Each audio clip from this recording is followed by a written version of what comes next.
Selamat malam, Mbak. Selamat malam, Den Mas. Mbak Tunggul Manik ini yang kami dengar ini cenayang, betul nggak? Cari sopo. Oh, di desa kami sudah santer itu, Mbak. Tentang Mbak yang bisa melihat tanda-tanda alam. Oh, ngono. Piye kisana. Menurut Mbak Tunggul Mani ini, apa yang akan terjadi pada Indonesia nih, Mbak? Yo, kisana kan ngerti sekarang lagi banyak guru-guru peristiwa di Wadas. Rakyat kecil sudah mulai ngamuk karena sesuatu hal seperti yang ada di koran-koran. Peristiwa di Maluku tambang emas, nggak tahu ini kok sedikit ada goro-goro begitu di sana. Nah, kalau menurut Mbak Tunggul Mani ini Indonesia ke arah mana ini, Mbak? Indonesia itu seperti yang diramalkan oleh Jongko Joyoboyo, nanti akan ada Satrio Piningit metu setelah goro-goro.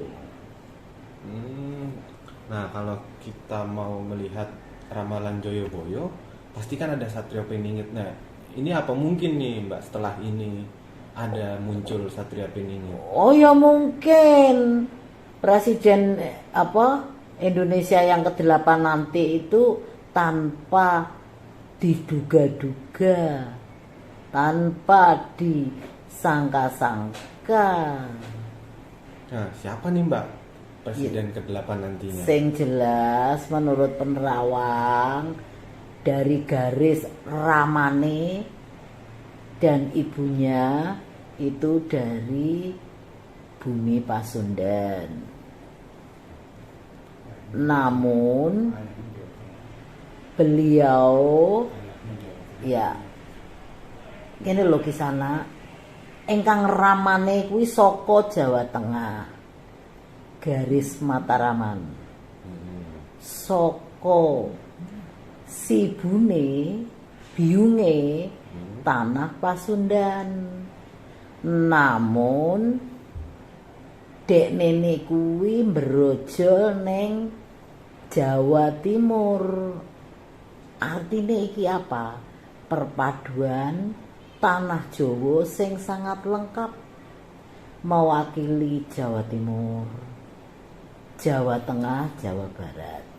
Jawa Timur mewakili Erlangga, Jawa Tengah Mataraman, Jawa Barat bumi Pasundan, bumi Parayangan.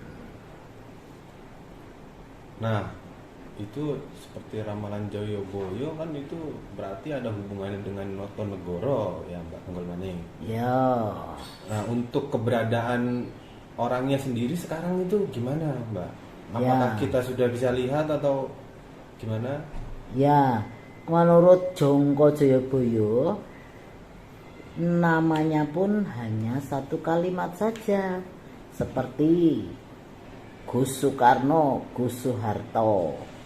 Nah, ini nanti seperti yang dijangkakan Joyoboyo, Noto Nogoro, kalau bahasa Sundanya Nata Nagara, gitu kisana.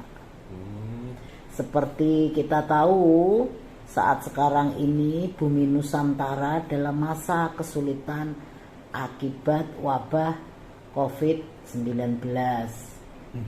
Apakah ini yang dinamakan zaman kolobendu atau kegelapan?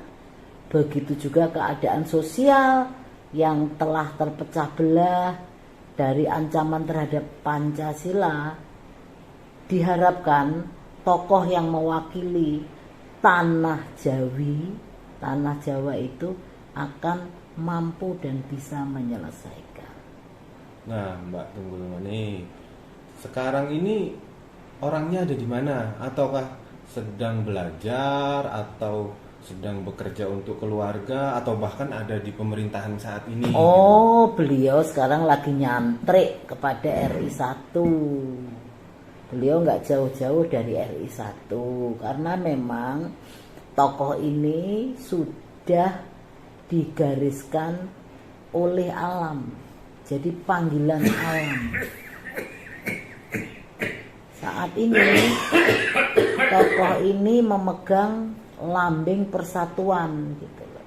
Sehingga tokoh ini akan mumpuni untuk menyatukan Indonesia kembali.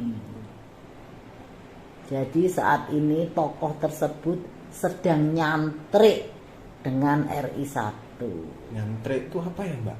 Nyantrik itu kalau bahasa Jawa itu mengabdi sekaligus belajar. Kalau dalam bahasa Inggris istilahnya volunteer. Volunteer. Oh, jadi sudah dekat dengan masyarakat sebetulnya ya? Sangat dekat. Ini terakhir nih, Mbak, tanda-tandanya apa nih kalau akan muncul Satria Piningit nih? Tandanya seperti yang saya katakan tadi Kisana. Ada huruf G, Ga atau Go di belakang namanya. Dan namanya pun tidak panjang-panjang, cukup satu kalimat saja. Seperti Gus Soekarno, Gus Soeharto.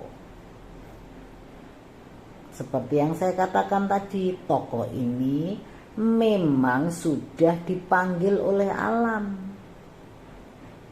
Panggilan bumi Nusantara atau panggilan tanah leluhur sing manggil beliau. Oh, ya gitu ya, Mbak ya. Baik, Mbak, makasih, Mbak. Tapi ingat, tokoh yang ini memang sedang nyantrik. Sedang nyantrik. Namun tokoh ini tidak suka pencitraan kosong dalam pekerjaannya. Enggak pencitraan. Oh enggak, artinya semua kerjanya untuk masyarakat, tidak ingin pencitraan seperti tokoh-tokoh yang lain. Jadi memang tulus dan ikhlas untuk menyatukan dan mengembalikan kedikdayaan Nusantara, begitu Kisana. Berarti nanti pas kemunculan ini kita kaget ya karena songko pager dumadi jare wayang kuwi. Tidak disangka-sangka karena saat ini tokoh ini tenang-tenang bekerja dan bekerja. Tidak pencitraan, tidak menjadi barongsai, tidak menjadi memegang lambang persatuan Indonesia. Dan tokoh ini nanti yang akan mengembalikan kedikdayaan Nusantara. Karena ini adalah panggilan alam.